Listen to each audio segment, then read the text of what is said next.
you will find certainly that enterprise, this very title, it originally or ordinarily means a venture or undertaking which that it has a kind of a higher noble purpose behind it.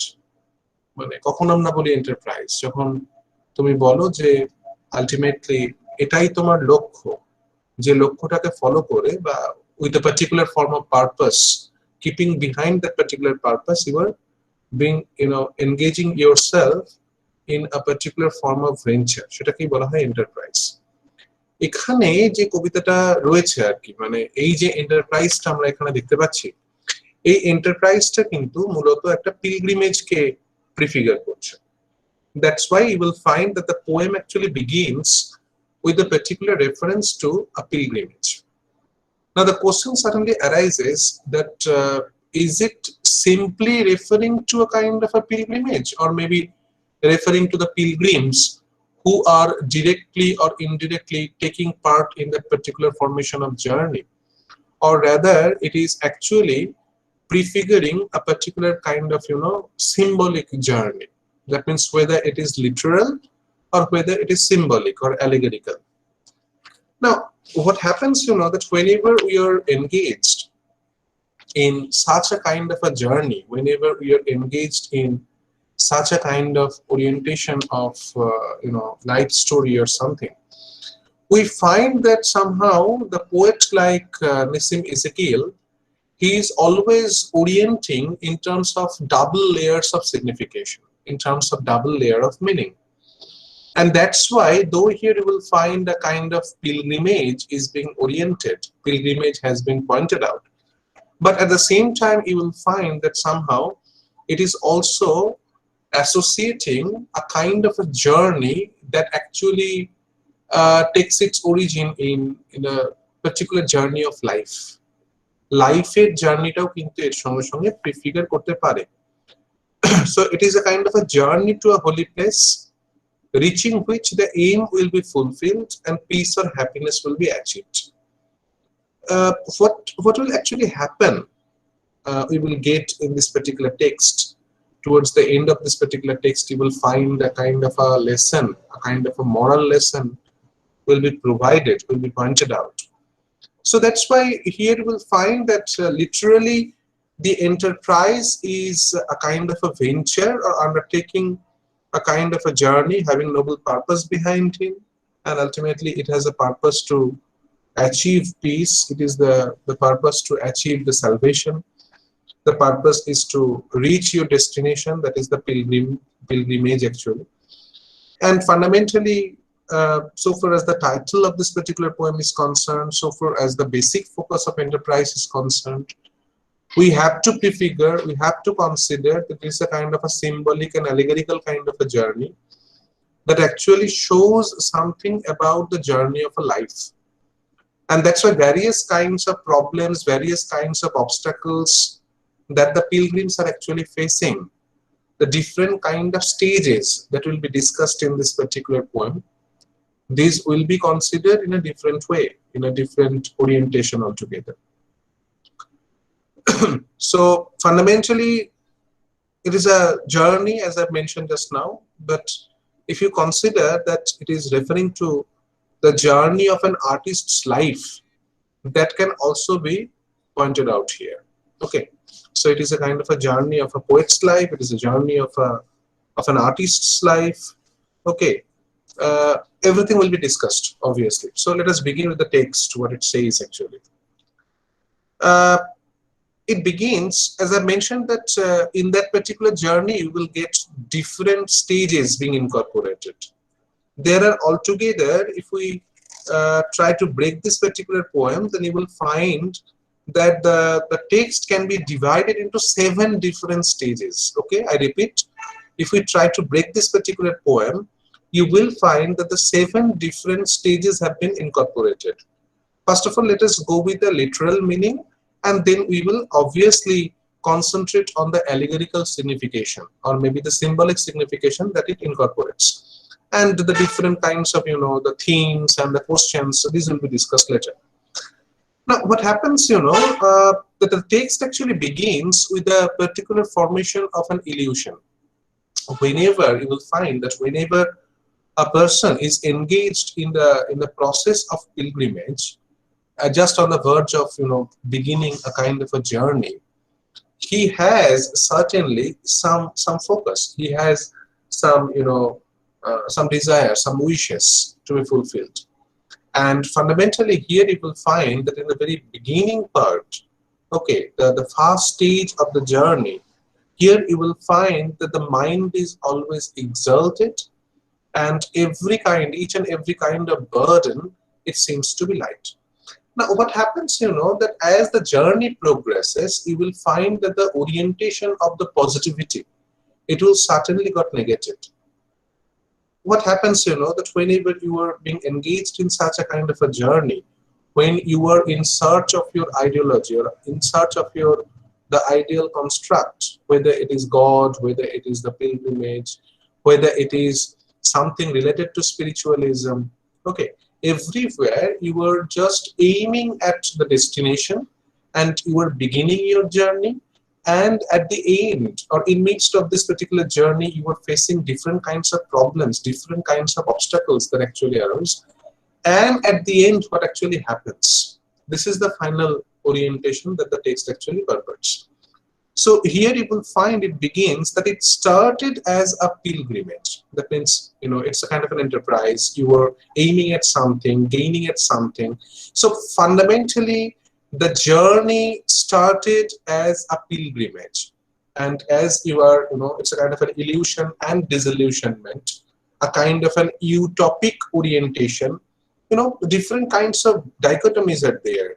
Different kinds of binaries are there. So for example, uh, one particular focus of this particular poem can be concentrated as, ambition versus achievement. That what is your ambition, what you are aiming at, reaching the destination and finding the particular possibility of salvation, and what you actually achieve in your life. Number one. Number two, it can be considered as, a kind of a clash is going on between dream versus reality. That means when you are thinking about your life, when you are considering that what I will achieve in my life. So these are the patterns of dreams, different kinds of dreams that the human beings, concentrate on. And what actually happens, this is actually referring to the reality part, you see. So that's why it is the dream versus reality. Number two. Then number three, it can be considered as, the utopic ideas versus the worldly matters of life. So you were idealizing something, you are thinking about something that's it might be possible that is the utopic orientation being incorporated. You are thinking that everything will be good and everything will be peaceful, everywhere you will get the process of salvation, everything will be positive. And but whenever you are thinking in terms of your worldly matters, you will find certainly that the worldly matters of life, which are woven into a metaphor in the formation of the pilgrimage, that is the image of the pilgrimage, it actually creates a kind of a clash in between. That means your idea and your experience. Okay, so the process, it is another particular topic that can be discussed here. That is, I repeat, that is ambition versus achievement, dream versus reality, utopian ideas or utopic ideas versus some worldly matters of life. Another significant orientation can be, that the process of disintegration that is actually happening within this particular structure of the poem. Disintegration. That means you are trying to assemble everything, you are trying to unite everything, you are trying to assemble everything, okay, integrate everything. But what happens, that whenever you are entering into that particular journey, whenever you are going through your life, okay, the life story, fundamentally you will find that in midst of your journey, everything disintegrates. So therefore, the disintegration can also be pointed out, can also be classified as one of the chief ingredients of this particular poem. Another thing that I must add here, it is also indicating towards the human being's unfinished nature. That means everything cannot be considered to be finished. Okay. That means you have your destination, you have your achievement, you have your focus, that is the goal, you have your own uh, journey, and maybe the particular place, the particular ideology to which you are in want, or in search of something. And what happens, that it is not finished. It is completely unfinished. Uh, this particular poem was actually included in the particular title. The title of this collection was The Unfinished Man, that was published in the year 1960. So therefore, you will find this unfinished nature is always being classified, considered as one of the chief ingredients of the poetic self, or maybe the psyche, that it actually it is being pointed out here by the speaker. So that's where the poem actually begins. Now, in the first 2.5 lines, you will find it is referring to the first stage. I have referred that these are, integrating the 7 different stages of your journey and what actually happens there. So let us begin then again. So it begins in this particular fashion. It started as a pilgrimage. And when you are engaged in such a kind of a pilgrimage, your minds are exulting. You see, exulting means when you are elated. Your minds are elated, and ultimately you are not thinking about anything negative. So fundamentally, it is not the drooping heads that you are carrying with you. Rather, you are in a glee, in a formation of glee, joyfully, in an exulting mind. You are just entering into such kind of pilgrimage. Though you are carrying some burden, the burden of your life, but fundamentally you will find that the burdens are seem to be light to you. So this is actually, if we consider that this particular journey can be considered as the journey of life, then this particular phase, that is the first phase or the first stage, can be referred as the first phase of your life. Say, for example, in the adolescence, say in your teen age actually. So when everything seems to be light, each and every kind of burden that you are facing, each and every moment it seems to be light to you, and your mind is in an exalted mood or exulting mood that you are carrying. In the next section, it has been pointed out the second stage. So what it incorporates, you will find that the second stage, it actually exploded but did not taste the call. So that is the second orientation. So what kind of call it is? Now, what happens, that the call, or maybe taste the call, it is actually pointing towards the tasting quality and the nature of the sound. Say, for example, when you can listen to, you can hear to the different kinds of calls, the calls that are actually, to some extent, it is providing you some sign, some signal regarding your journey, regarding your destination. So when you are beginning your exploration, you did not test the call. That means you are not validating whether the call, whether the kind of sign or signal that you get from your future, these are right or proper or not. Okay, because what happens, that the second stage explode but did not test the call. The sun beat down to match our range. So ultimately, from the very second section, second stage actually, you can gauge that you are very much angry. And fundamentally, you will find that as you were in midst of a kind of a journey, so the sunlight, the drastic and to some extent the scorching heat of the sun, it actually matches your own rage. So you are angry because you haven't tasted the particular call, and yet again you have been entered into such kind of journey here. So we stood it very well, as you can see. In this particular section, you will find that it is referring to the third stage of this particular kind of a journey. It says that we stood it very well. So in spite of difficulties that we have faced, but we considered, or we stood it very well. I thought, observed, and put down copious notes on things the peasant souls and bought. So now it is the third section of your journey. It is the third part of your life. What happens, that we stood it very well. We considered, yes, that is the particular pattern of life that we have to live. And, I was thinking, I was observing, I am putting down some copious notes on things, and the peasants actually sold and bought. Okay, the way of serpents and of goats, 3 cities where a sage had taught. So these are all referring to the third stanza, or maybe the third phase of this particular journey. Now everything is being symbolic here.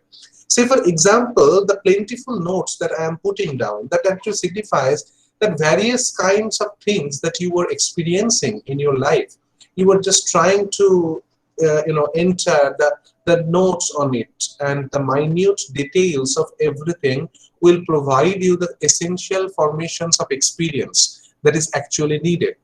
Now the reference of the peasants sold and bought, these are actually referring to the normal way of life leading. And when in the very next line, you will find the way of serpents and of goats, you will find that the serpents are symbolically referring to the shellfish activities, okay, the typical formations of cunningness. And again, the reference of the goats, these are at one point the goats are considered to be simple, because it is the particular herbivorous nature, and somehow the typical simplistic formation of this its appearance, it actually provides us a kind of a simple orientation. But at the same time, whenever you will think about the goats, these are directly or indirectly referring to the lecherous activities of the goats. Okay, you know that whenever we find any particular formations of sacrifice, we find that the goats are generally being sacrificed, because in the name of goats, you will find that all the sins have been sacrificed at the altar of God. So therefore, if you think about the goats, if you think about the serpents, you will find that these are actually indicating the negative perspectives of your life. Okay, so what it stated, therefore, that we stood it very well, that means the kind of the second stage. And then I thought, observed and put down copious notes on things the peasant sultan bought. So these are actually referring to the normal way of process of simplistic life leading, everything that you can just look here and there, and you were just noting them in your exercise book, so that you can get the experience, so that nothing can be left behind. And ultimately, what the peasants sold and what the peasants bought, everything is associated with your life, the simplistic forms. And again, the particular reference to the serpents, these are referring to the selfish maxims, the cunningness that you can find, the negative aspects of the society, negative aspects of the people who are around you, thronging around you and something. And whenever it is the matter with the goats, you will find that it is referring to your sexual habits, the lecherous activities, okay, sensual activities or something like that. So everything has been associated in this particular form of journey. So from that particular angle, it becomes clear that somehow the journey is not simply a kind of a journey, but symbolically it is representing the journey of life. And then it is said that 3 cities where a sage had taught. Now what happens, that fundamentally there is a kind of a sarcastic orientation being incorporated, because if you consider that the fundamental reference to the serpents and the goats, the reference of your individualistic orientation, the reference to your sensual activities, now these are not the things that the sage can teach you. Okay, now the sage had taught, literally it is referring to the ancient texts, whether it is the scriptural resources, whether it is Ramayana and Mahabharata, or whether it is Bible, or maybe any other ecclesiastical work. Now what happens, the reference to the 3 cities where you are entering, or the 3 cities probably referring to the 3 particular major religion and religion-oriented significations, the cities where the Messiahs or maybe the persons who are considered to be the descendant of God, they actually lived or something like that. So where a sage had taught. Now the sage had taught, it is not directly referring to the presence of the sage or the wise person who is actually providing the knowledge. Rather, you will find that these are the knowledges that have been inscribed in the scriptural resources. So whether it is Bible, whether it is Srimad Bhagavad Gita, whether it is Ramayana and Mahabharata, everything can be associated here. So ultimately, as the negative orientation of your life has been incorporated, so therefore the reference of the ancient text, the reference of the sage had taught, everything, it is actually pointing towards the kind of sarcastic orientation that the speaker is actually operating in. Okay, now in the next stanza, you will find it is actually referring to the 4th stanza, or maybe the section 4, that can be considered as the 4th stage of this particular kind of a journey. What it states, as you can identify, but when the difference arose, okay, so certainly the question arises, what kind of difference? What are the difference that it points out? You see that when here it has been pointed out, it's a kind of a pilgrims. You see, it is not a single man who is, who is being associated or who is being, being engaged in such a kind of a pilgrimage. Here, a group of persons, group of pilgrims who are, committing this particular kind of a journey. And therefore, the kind of difference that is being pointed out, these are literally signifying, these are literally pointing towards the kind of differences in between the pilgrims who are there. What happens, that ideologically when we are engaged in such kind of journey, when we are trying to gather salvation, when you are trying to, reach our destination, and when we find that there are other persons around us, whether the familial relationships, whether the social relationships, everywhere you can find that ideologically there are some kind of differences. So here it has been pointed out, it says that when the differences arose on how to cross a desert patch. Now, desert patch, it is obviously a particular land that has been incorporated where no particular possibility of, regeneration is possible. It is a particular place that is completely barren, that is completely without any life, and fundamentally you cannot expect that from here a kind of an wood or jungle will be created. So how to cross that desert patch? This is the particular barren section of your life. And whenever you are trying to cross that particular desert, you find the different kinds of problems actually arose. Differences arose, differences among the persons who are intaking the journey, who are committing the journey. So therefore, you will find that among your team, among the members of your team, there are some differences regarding how to cross the desert patch. So what happens, at the very beginning, these are the referring to troubles, the troubles of your journey, what actually literally happens. So it says, we lost a friend whose stylish prose was quite the best of all our batch. So first thing that actually happens, that when the differences came, when the ideological differences came, the first separation has been made between the team, the group of pilgrims, and a person who is a poet probably. Because, either a poet or maybe a prose writer, that means a literati. What happens, that if you think about the typical sensitive mind, okay, the person who is emotional, who is much more sensitive, a person who is actually thoughtful, this man is the person who is a writer. So that's why the first thing, the first kind of difference, the first kind of separation that is being pointed out, a person who is to some extent a kind of a self-alienation is being done in this particular process of journey, is the man who is a thoughtful person, who is a sensitive man. So he is an author, he is a prose writer.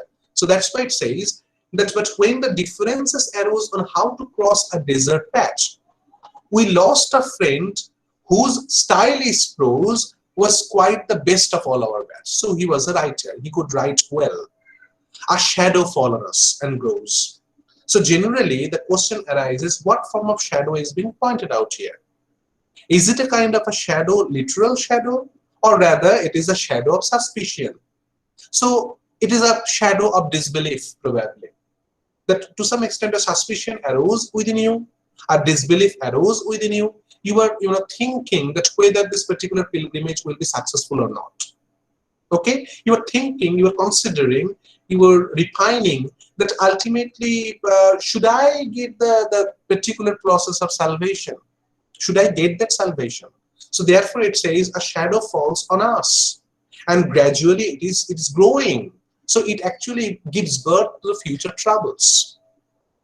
Again, in the next section, in the next stanza, that is actually referring to the fifth phase of this journey, it points that another phase was reached when we were twice attacked. So twice attacked by what? So ultimately this particular formation of attack, I should consider here, I should say here, that we were twice attacked. Why twice? Because one particular attack is from outside and one particular attack is from inside. So what happens, that whenever we are in midst of a journey, the journey of life, we find that different kinds of problems actually arose. The problems, the problems of external orientation and the problems of the internal orientation. So the double attack being incorporated. So in that particular phase, you will find this twice attacked. We were twice attacked from inside and from outside, and we lost our way. We completely lost our way. We cannot find anything to which, or following which, we can reach our destination. A section, that means section of pilgrims, they claimed its liberty to leave the group. So generally what happens in your life, whenever you will find, a bit distracted, a bit swayed from the actual path of your life because of your, the outside and inside inner forces or something. And ultimately what happens? You will find some of your members, some of your very near and dear ones, and some close members, they actually try to claim liberty, or they try to leave the group.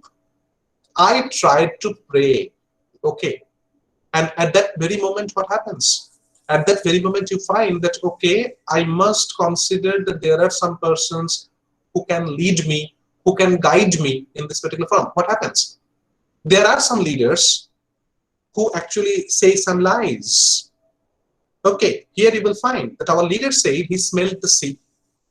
So now the question certainly arises that is it literally referring to the sea? Is it that the journey is being committed by aiming at the sea? And when it is the matter with the sea, is it referring to the destination, or is it referring to the sea of troubles? So fundamentally, our leader had tried to keep all these pilgrims at closure. So therefore, when the leader said he smelled the sea, so everybody, the kind of hustle bustle, the kind of combustion that was going on in between the pilgrims, they considered, okay, that our head, our leader had said that he had smelled the sea. That means we are in the right direction. So temporarily they followed the leader, and ultimately we continued the kind of a journey. And then we noticed nothing as we went. So in spite of the kind of speech that have been delivered, that have been given by my leader, we found nothing as we went. This nothing is actually referring to nothing like the sea. Though he had said that he had smelled the sea, or maybe he had a kind of a forevision that yes, the sea is in the way.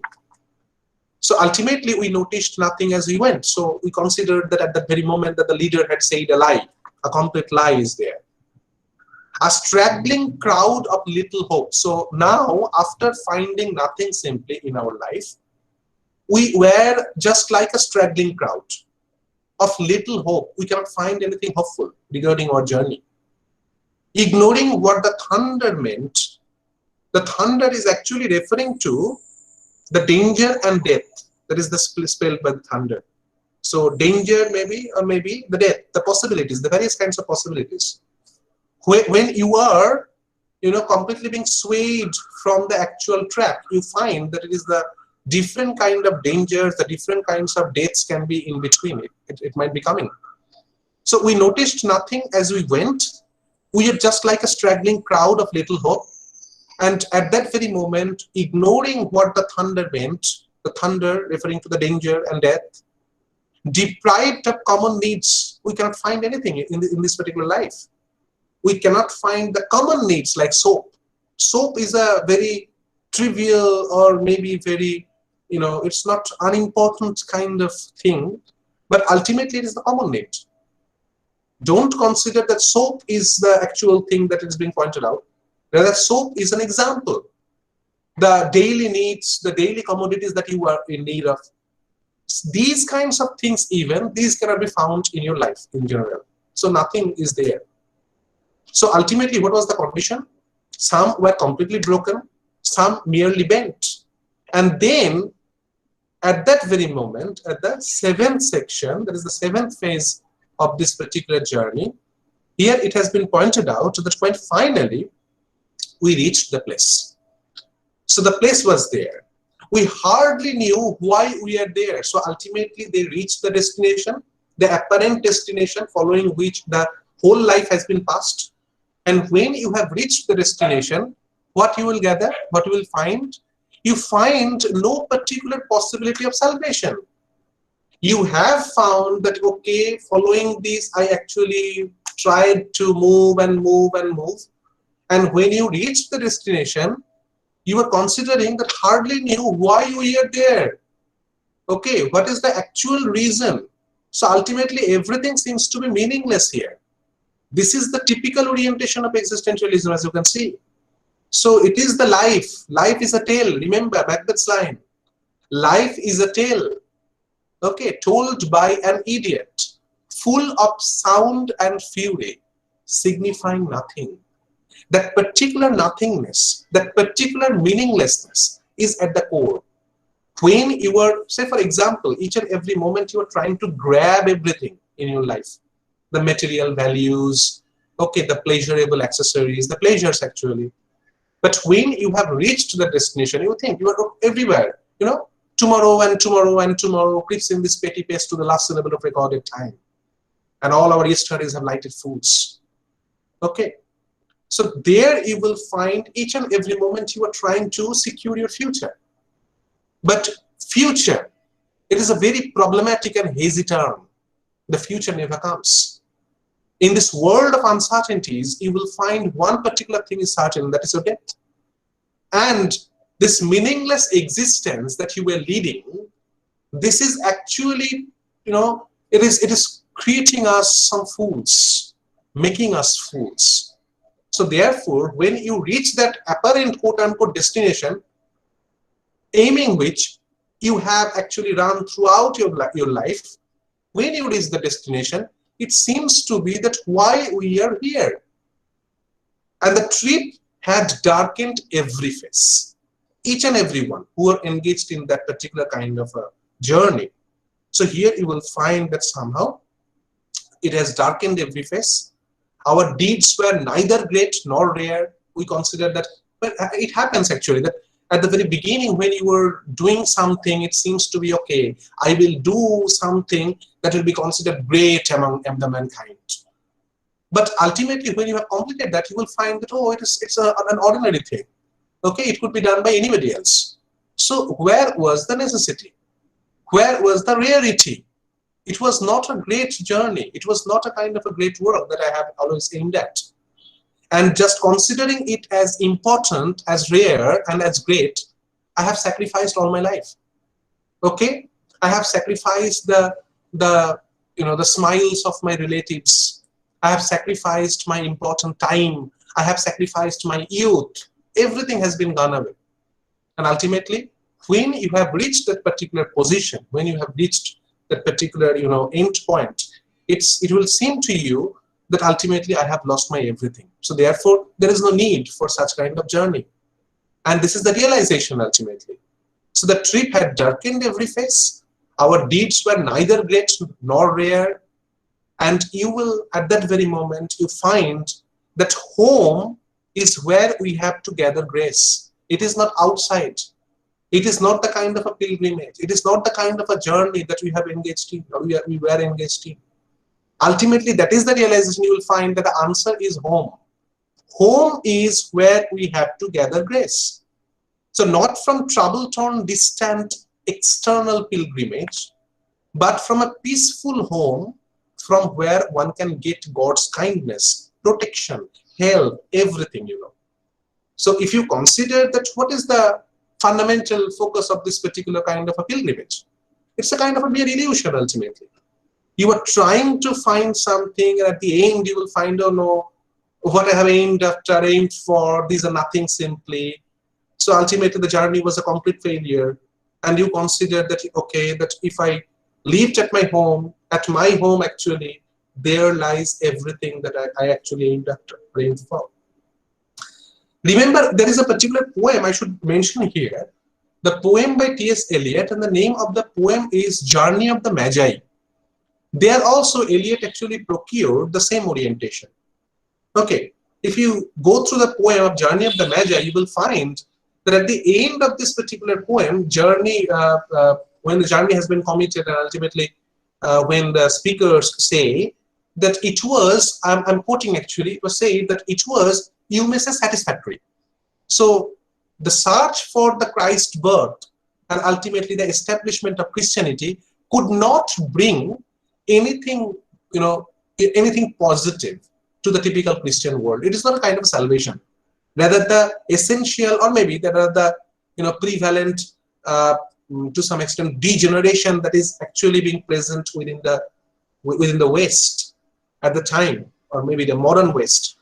You will find somehow Eliot was thinking that I would be glad of another death of this particular civilization, and ultimately a renewal of something new, another birth, another death, or something like that. So therefore, if you think about that particular journey, there is also kind of a journey of the Magi by T.S. Eliot. And here also, Nissim Ezekiel is doing the same. And fundamentally, it's a kind of a realization that you will gather at the end. It is referring to the life story, it is referring to the journey, it is referring to an ideological journey and realization, illusion and disillusionment. And fundamentally, what I have just pointed out, that is the ambition, what you have the ambition, and what you have achieved at the end. The dream, what you have dreamed after, and what is the reality. The typical utopic ideas or utopian ideas regarding the future of your life, and what you actually faced regarding the worldly matters of everything, worldly matters of life. And here also you will find the matters of disintegration. Here also you will find the typical unfinished nature of this life or something. Everything has been incorporated. Remember, when we read the typical modern texts, the modern orientation, modern times and something, we find that there is a particular theatrical approach, the theatrical orientation of drama, that is called the theater of the absurd. What is absurd, therefore? You will find somehow that whenever you will find that the meaninglessness is being considered to be the actual meaning of your life, then how can you expect that any particular kind of a drama that actually prefigures the reality? If the meaninglessness is the life, then ultimately those plays must have to be meaningless. So here the presentation of the meaninglessness of life in the formation of drama is the basic essence of the absurd theater, because the absurdity of our life is being exposed there. So therefore, ultimately you will find that somehow the text, the fundamental focus of the text is prefiguring that reality, that very reality. It is the disillusionment that is at the core of this particular poem. So enterprise, okay, the kind of a journey, the kind of a pilgrimage that have been at the focus, ultimately it ends with that particular break of this particular structure or so.